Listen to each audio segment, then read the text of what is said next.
Hello everyone, welcome back to my channel BIM with Gauri, BIM plus design channel.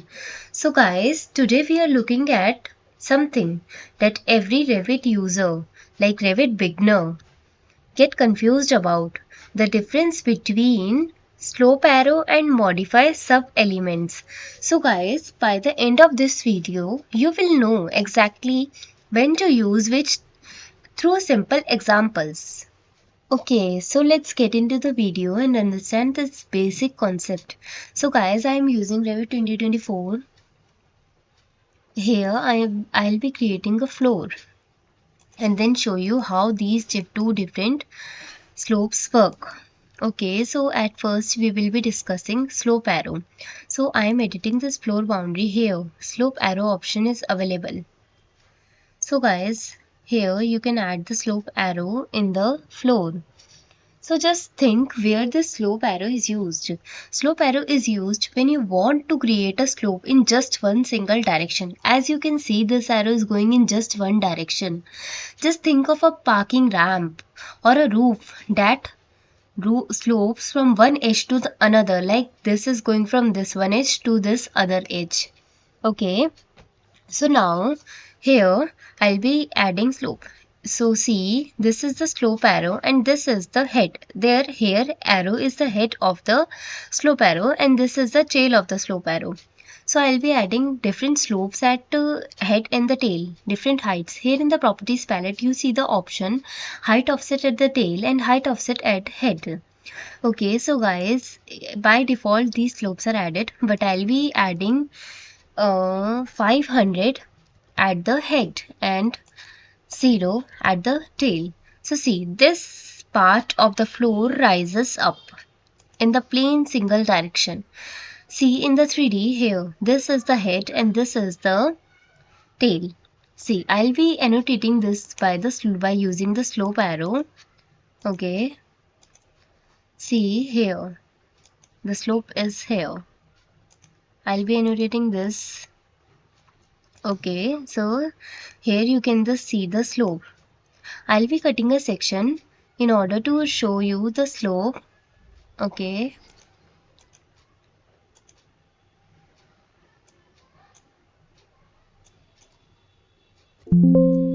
Oh, sorry.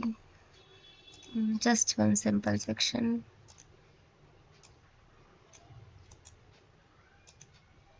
See, this is head and this is tail. I'll be annotating this. Okay, the slope is in the direction of the tail. So guys, let's wonder where these slope arrows are used. So these slope arrows are used for making simple roof slopes and or ramp like surfaces which has just one directional slope.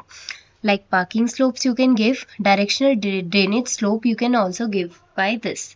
However, there is one limitation. That one limitation is like you cannot give multiple slopes on same surface.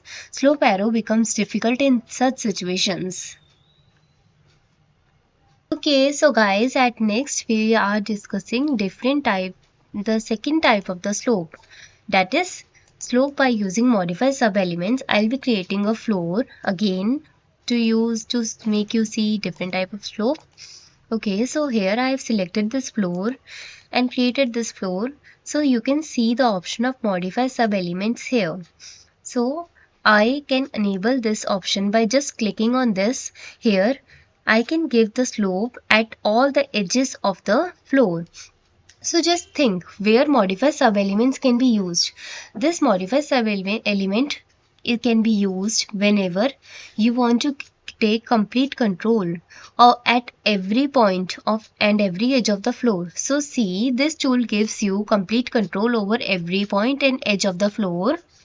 Okay, so I want different slopes at different points. Like I want to make this point of the floor rise by 50 mm. See, this point will rise by 50 mm and I want to rise this point by 100 mm. See, this will rise by 100 mm. This is done. I just need to cancel this. Okay, I'll be making you see the slope in the 3D. See,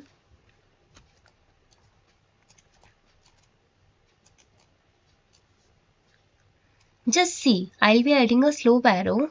Here, 50 mm rises at this point and 100 mm is at this point. Okay, so I'll be annotating this. See, the floor shows different slope at different points.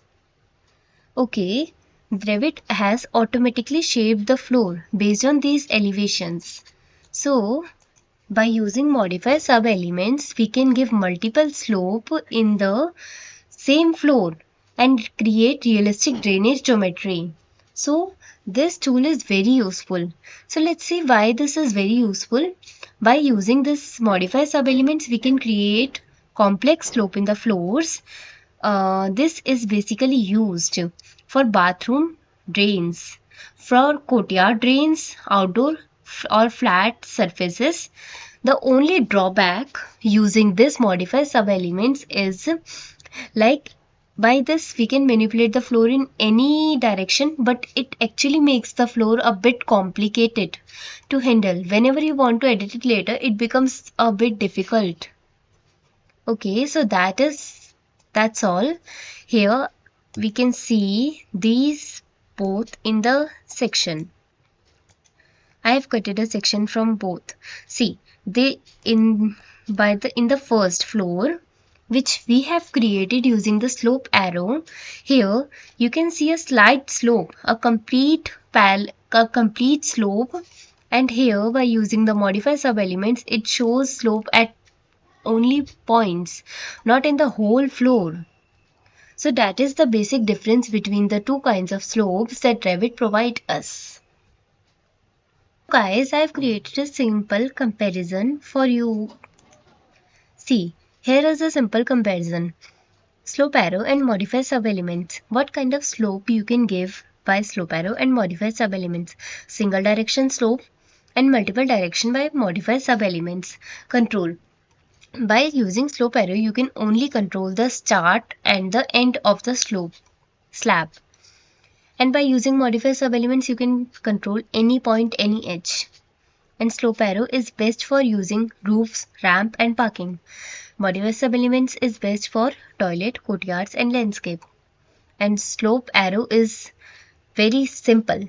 And modify sub-element is bit more complex and more advanced. So that is the difference between the two types of slopes in Revit. Mastering these slopes will make your model more realistic and construction ready. Okay. So if you found this video helpful, like the video and subscribe to my channel BIM with Gauri for more practical Revit tutorials. Thanks for watching.